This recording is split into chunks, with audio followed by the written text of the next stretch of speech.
Welcome back to the Deep Dive. Today, we're not just looking at a medical study. Mm-hmm. I think we are witnessing what feels like a potential changing of the guard in oncology. Mm-hmm. We are unpacking a massive Phase 3 clinical trial for HER2-positive metastatic breast cancer. And I have to say, the data we have in front of us, it just doesn't feel like one of those typical incremental updates. Right. Where you see a 2% improvement here or there. Yeah. This feels different. It really does. It's one of those data sets where you almost have to, double check the numbers. Yeah. Because the difference between the control group, the standard treatment we've relied on for years, and the new experimental group is just so stark. It's really rare to see a gap this wide in a Phase 3 trial. Exactly. And the document we're analyzing is a major report titled Trastuzumab Deruxtecan and Pertuzumab for HER2-positive metastatic breast cancer. And just to put this on a timeline for everyone, this is fresh. Very fresh. The data cutoff date was February 26, 2025. So this is the absolute cutting edge of what's happening right now. So our mission today is to answer a really high-stakes question. Can a new challenger, this combination involving a drug called Trastuzumab Deruxtecan, can it actually dethrone the current champion of care, a regimen we usually just call THP? A big question. But before we get to the knockout numbers, we really need to set the scene. Who is this fight for? Because metastatic breast cancer is such a broad term. It is. And where you are in that journey really dictates everything about your treatment. That is crucial context. This study is focused exclusively on first-line treatment. Okay, first line. Let's unpack that. Does that mean the very first time someone has ever had cancer? Not necessarily, no. It means it's the first time they're being treated for the specific stage of the disease. The metastatic stage. Right, where the cancer has spread beyond the breast. They might have had early-stage breast cancer years ago and been treated, but for this metastatic diagnosis, they're considered treatment naive. So they haven't had chemo or any HER2-directed therapy for this advanced stage yet. Yeah. And why is that distinction first line so important to an oncologist? Well, because biologically, this is usually when the cancer is most vulnerable. It hasn't had time to mutate and develop resistance to drugs yet. Okay. Your first shot is often your best shot at controlling the disease for the longest possible time. So if you can improve the first-line standard of care, you are fundamentally changing a patient's entire trajectory. We're setting the baseline for everything that comes after. Precisely. Okay, so the stakes are maximum. This is the opening move. So let's define the players. In one corner, the challenger. The challenger is a combination of two agents. First, you have Trastuzumab Deruxtecan, often just called TDXD. PDXD. And second, Pertuzumab.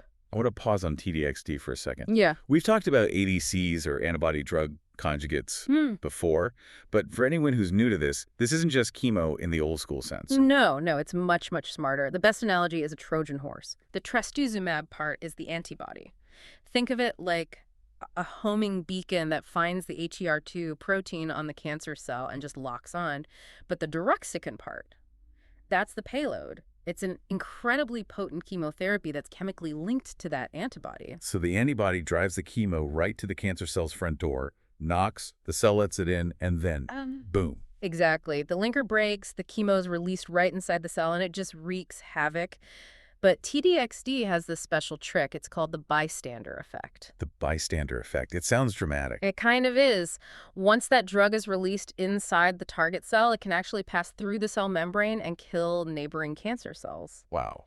Even if those neighbors don't have as much HER2 on them, it solves a big problem we call heterogeneity. So it's like a precision strike that also takes out the surrounding area? A very aggressive one, yes. So that's the challenger. TDXD plus Pertuzumab. Pertuzumab is another antibody that blocks a different part of the HER2 protein. So you've got the Trojan horse plus a blocker. A powerful team. Now, who are they up against? The reigning champion. That's the standard of care, known as THP. This has been the gold standard for years. It stands for a taxane, which is a traditional chemo plus trastuzumab and pertuzumab. So the real difference here is basically swapping out the traditional taxane chemo for this Trojan horse ADC. That is the core of the comparison. Is the smart bomb better than the carpet bomb? Right. Now, looking at the study design, I noticed there was actually a third group, a sort of mystery group, which I find fascinating. Yes, and this really speaks to the rigor of the trial. Patients were randomized in a 1:1:1 ratio. So one group got the challenger, one group got the standard. And the third group? The third group got TDXD plus a placebo. Ah, so they were testing if you even need the Pertuzumab. Maybe the Trojan horse is strong enough on its own? Exactly that. But, and here's the cliffhanger, we are not analyzing that group today. That data is still blinded. The researchers haven't unsealed the envelope on that one yet. Not yet. We have to wait for the next chapter. Okay, so for today, it's a straight head-to-head. New combo versus old standard. So, methodology. How did they decide the winner? What was the main metric? The primary endpoint was progression-free survival, or PFS. In plain English. It's the answer to the question, how long does a patient live without their cancer growing or spreading? Time is the currency here. As long as the scans show the tumor is stable or shrinking, the clock on PFS keeps ticking. The moment it grows, the clock stops. That's progression. That's progression. And of course, they tracked other things too, secondary endpoints. Like what? Objective response rate, did the tumor shrink at all? Duration of response, how long did it stay shrunk? And, critically, safety. The side effects. Exactly. What was the physical cost? Because living longer is the goal, but how you live during that time matters immensely. Right. The stage is set. Let's get into these numbers because, well, I frankly had to reread them. In oncology, we usually celebrate when a drug adds, 2 or 3 months of progression-free survival? Oh, yeah. That's considered a solid win, a real success. So let's look at what happened here. First, the standard THP group. How did they do? They performed exactly as we'd expect, based on all the historical data. The median progression-free survival was 26.9 months. So a little over 2 years. And let's be clear, that's a high bar. That's why THP has been the standard for so long. It is a high bar. 26.9 months is a very respectable outcome. But then we look at the challenger group, the TDXD plus Pertuzumab. What was their number? The median PFS was 40.7 months. 40.7. Yeah, 40.7 months. Versus 26.9. It's staggering. I mean, I'm doing the math here. That is a difference of roughly 14 months. Over a full year. And think about what that means in human terms. We're not talking about cells on a slide. 14 extra months before the disease even starts to move again. It's another Christmas. It's another graduation, another wedding. It is a massive amount of high-quality life where a patient isn't dealing with that psychological weight of, my cancer is growing again. And scientifically, could this be a fluke? How robust is this difference? Well, the report gives us a hazard ratio of 0.56. Okay, hazard ratio. For those of us who maybe skipped stats class, what does that mean? So a ratio of 1.0 would mean the drugs are equal, a coin flip. Anything less than 1 favors the new treatment. A 0.56 here means there was a 44% reduction in the risk of progression or death compared to the standard. You're cutting the risk almost in half. Basically, yes. And the p-value, which is the probability this happened by random chance, was less than 0.000001. Okay, so statistically, there's zero chance this was an accident. This is an incredibly strong signal. The trial had a boundary for saying it was superior, and they didn't just cross that line, they blew right past it. It's a landslide. I also want to look at the response rates. The confirmed response. So the tumor shrank significantly. That was 85.1% in the new group versus 78.6% in the standard. Both are high. They are. It shows that, in general, HER2 targeted therapy works very well. But the number that really jumped out at me was the complete response. Yes, this is the holy grail for a patient. This means the scan shows nothing. No detectable cancer. In the standard group, 8.5% of patients achieve that. And in the challenger group? 15.1%. That's nearly double. Imagine being in that room, the doctor walks in and says, "We can't find the cancer." That conversation is happening almost twice as often with this new combination. And once you get that response, how long does it last? That's the duration of response. For the standard group, the median was about 26.4 months.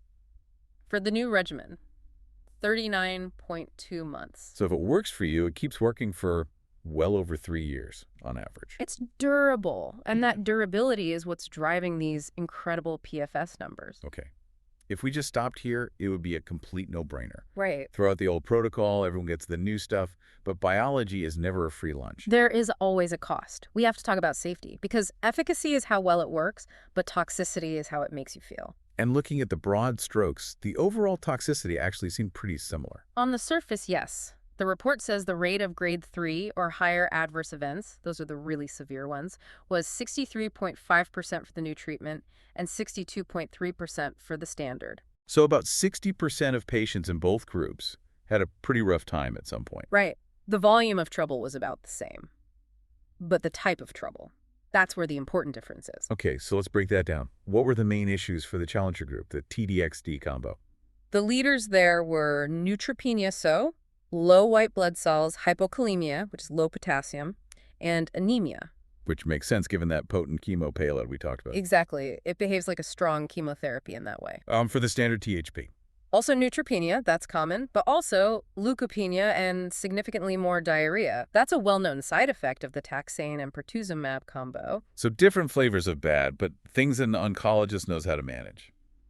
However, there's one safety signal here we have to circle in red. Yes, we absolutely need to talk about the lungs, specifically ILD, interstitial lung disease. Sometimes called pneumonitis. Right. It's a non-infectious inflammation of the lung tissue. It's not pneumonia from a bug. The drug itself causes the inflammation. And this is a known risk with TDXD, isn't it? This isn't a surprise. Not a surprise, no. It's the signature risk of this drug. And this trial confirms that risk is still very real. Let's look at the numbers, because if I'm a patient, this is what I'm focused on. In the new treatment group, 12.1% of patients experience some form of this drug-related ILD. More than 1 in 10? Mm-hmm. Now, compare that to the standard group. What was the rate there? Only 1.0%. Wow. Okay, that is a massive discrepancy, 12% versus 1%. It is. Now, we have to look at the severity. The report notes that the vast majority of those cases, about 44 patients, were grade 1 or 2. So maybe a mild cough or even something they just found on a routine scan. Exactly. Manageable, you hold the drug, maybe give some steroids, and it usually gets better if you catch it early. But, and this is the hard part, Yeah. not all of them were mild. No. There were 2 deaths grade 5 events that were attributed to this lung issue in the new treatment group. And 0 deaths from ILD in the standard group. So this is it. This is the crux of the clinical decision, isn't it? It's a profound calculation. On one side of the scale, you have an average of 14 extra months of progression-free life, a 44% reduction in risk. It's huge. Undeniable. On the other side, you have a 12% risk of lung inflammation and a small but very real risk of fatal lung toxicity. How do you even approach that conversation with a patient? It completely changes the monitoring protocol. With the standard THP, you worry about the heart and blood counts. With this new TDXD combo, you have to be hypervigilant about the lungs. So any cough, any shortness of breath. You immediately get a CT scan. You cannot wait and see. You can't just assume it's a cold. If you catch ILD at grade 1, you can manage it. If you wait, it gets much, much harder to reverse. So despite this risk, what's the final verdict from the study's authors? Does the benefit outweigh the risk? They're very clear. They state that this new combination led to a significantly lower risk of progression or death than THP. They view this as a potential new standard of care. So they're basically saying the survival benefit is just too large to ignore. You can't leave 14 months on the table. Exactly. The report emphasizes that no new safety signals were found, which is sort of code for we knew about the lung issue, it's there, it's consistent, but the benefit-risk profile is still favorable. So for a listener trying to put this all together, this is a new, much more powerful weapon, but one that requires a very steady hand to wield. That's a perfect way to put it. It offers a significantly longer window of hope. And in metastatic breast cancer, buying time is everything. It bridges the gap to the future. Precisely. If you can stay well for 40 months, the whole landscape of oncology might look completely different by the time you need your next treatment. So before we wrap, I want to go back to that loose thread from the beginning. The mystery arm. The placebo group. Right. Because the trial proved that TDXD plus Pertuzumab beats the old standard. We know that. But we still don't know if TDX alone is just as good. That is the multi-billion-dollar question, isn't it? Pertuzumab is not a cheap drug. It adds its own side effects, its own complexity. So if that blinded data eventually shows that the TDX alone group did just as well as the combo, what happens then? Then we rewrite the standard of care all over again. We might find out we've been overtreating with the combination. Maybe that Trojan horse is powerful enough on its own. It's fascinating. We're celebrating this huge win today, but the final chapter of this specific story hasn't even been written. That's science for you. Every answer just leads to a better, more refined question.